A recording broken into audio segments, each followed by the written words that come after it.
Topic 5. Political Institutions.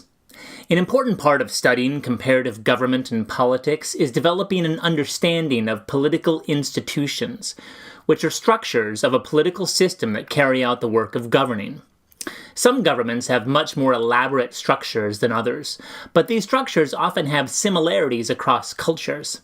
However, just because you see the same type of institution in two different countries, don't assume that they serve the same functions for the political system. For example, a legislature in one country may have a great deal more power than a comparable structure in another country. Only by studying the way that the structures operate and the functions they fill will you be able to compare them accurately. Common structures that exist in most countries are legislatures, executives, judicial systems, bureaucracies, and armies. Levels of government. Every state has multiple levels of authority, though the geographic distribution of power varies widely. A unitary system is one that concentrates all policymaking powers in one central geographic place, and the central government is responsible for most policy areas. A confederal system spreads the power among many sub-units, such as states, and has a weak central government. A federal system divides the power between the central government and subunits and regional bodies that have significant powers, such as taxation, lawmaking, and keeping order. Federalism is sometimes criticized for inefficiency, since power is dispersed among many local authorities whose policies may sometimes conflict. All political systems fall on a continuum from the most concentrated amount of power to the least. Unitary governments may be placed close to one end according to the degree of concentration. Confederal governments are placed toward the other end, and federal governments fall in between.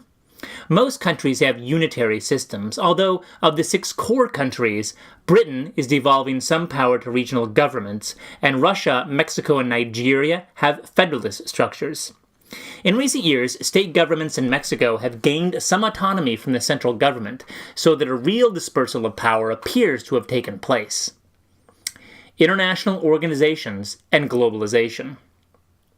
All political systems exist within an environment that is affected by other governments, but more and more they are affected by international organizations that go beyond national boundaries. Some have more international and/or regional contacts than others, but most countries in the world today must cope with influences from their outside interaction with others.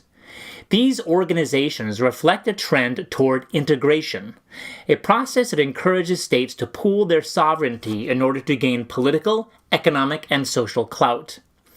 Pooling of sovereignty creates a supranational organization that transcends the authority of the nation-state.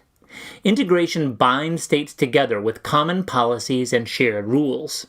In the 20th century, many national governments established relationships with regional organizations, such as NATO, the European Union, NAFTA, and OPEC, and with international organizations such as the United Nations.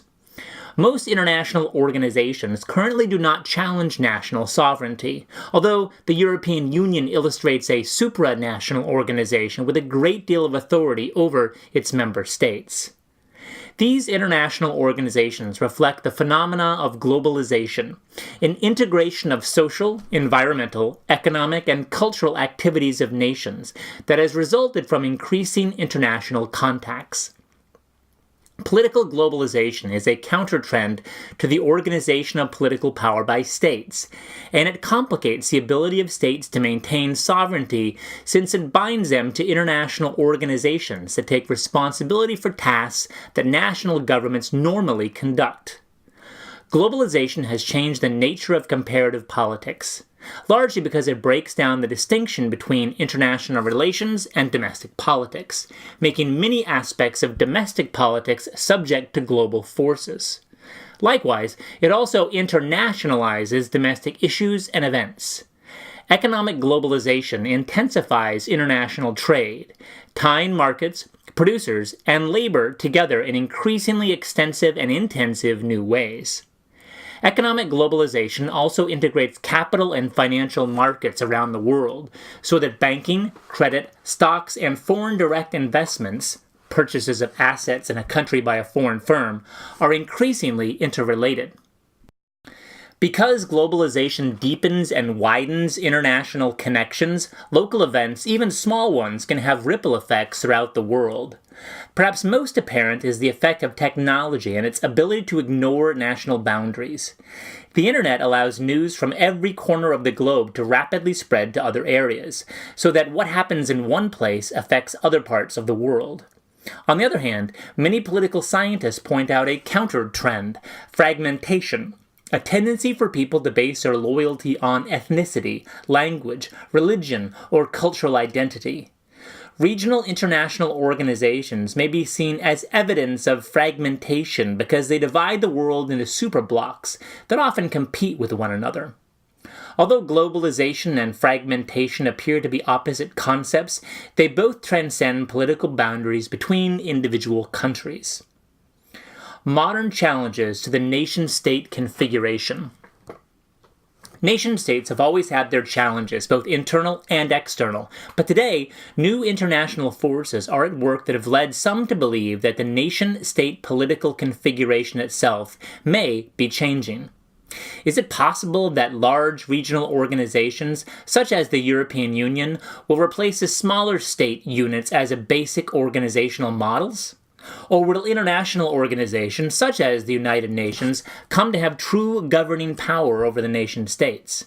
If so, then the very nature of sovereignty may be changing, especially if nation-states of the future have to abide by the rules of international organizations, cooperating groups of nations that operate on either a regional or international level, for all major decisions and rules. Centripetal versus centrifugal forces. A recurring set of forces affects all nation-states: centripetal forces that unify them, and centrifugal forces that tend to fragment them. Centripetal forces bind together the people of a state, giving it strength. One of the most powerful centripetal forces is nationalism, or identities based on nationhood. It encourages allegiance to a single country, and it promotes loyalty and commitment. Such emotions encourage people to obey the law and accept the country's overall ideologies. States promote nationalism in a number of ways, including the use of symbols such as flags, rituals, and holidays that remind citizens of what the country stands for. Even when a society is highly heterogeneous, symbols are powerful tools for creating national unity.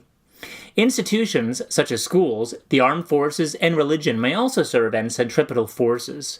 Schools are expected to instill the society's beliefs, values, and behaviors in the young, teach the nation's language, and encourage students to identify with the nation. Fast and efficient transportation and communication systems also tend to unify nations. National broadcasting companies usually take on the point of view of the nation, even if they broadcast internationally. Transportation systems make it easier for people to travel to other parts of the country and give the government the ability to reach all of its citizens. Centrifugal forces oppose centripetal forces. They destabilize the government and encourage the country to fall apart. A country that is not well organized or governed stands to lose the loyalty of its citizens, and weak institutions can fail to provide the cohesive support that the government needs. Strong institutions may also challenge the government for the loyalty of the people. For example, when the USSR was created in 1917, its leaders grounded the new country in the ideology of communism. To strengthen the state, they forbid the practice of the traditional religion, Russian Orthodoxy. Although church membership dropped dramatically, the religious institution never disappeared. And when the USSR dissolved, the church reappeared and is regaining its strength today.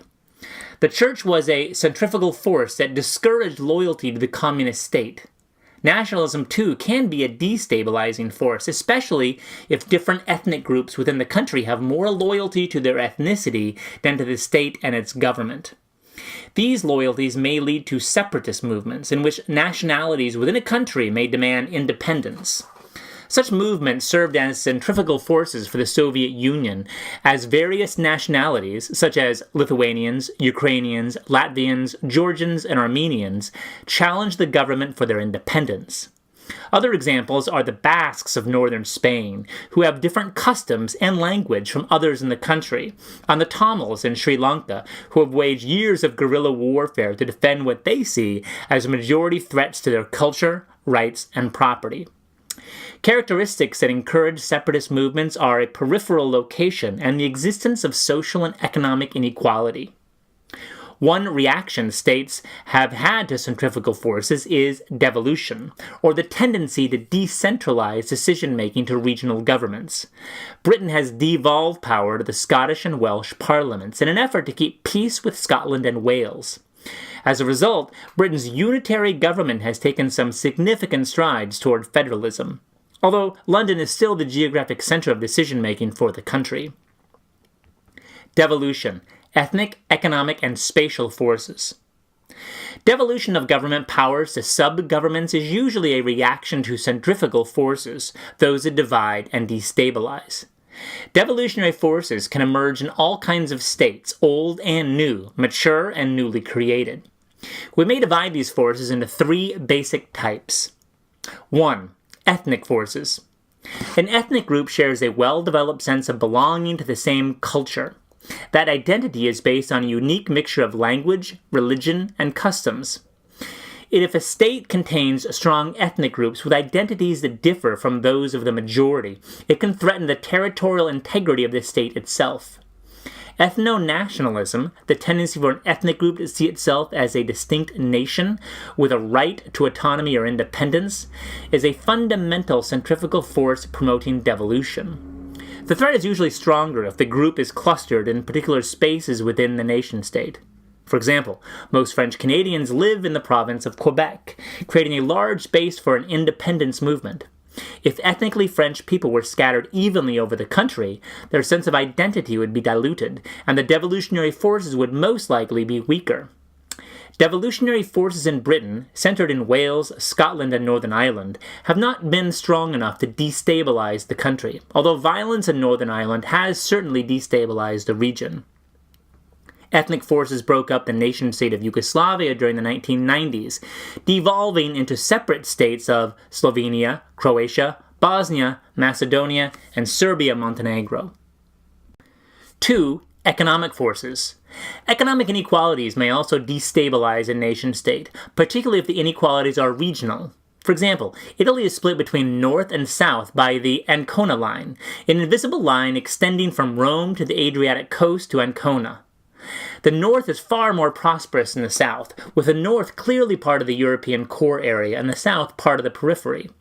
The north is industrialized and the south is rural. These economic differences inspired the formation of the Northern League, which advocated an independent state called Padania that would shed the north of the economic drag it considered the south to be.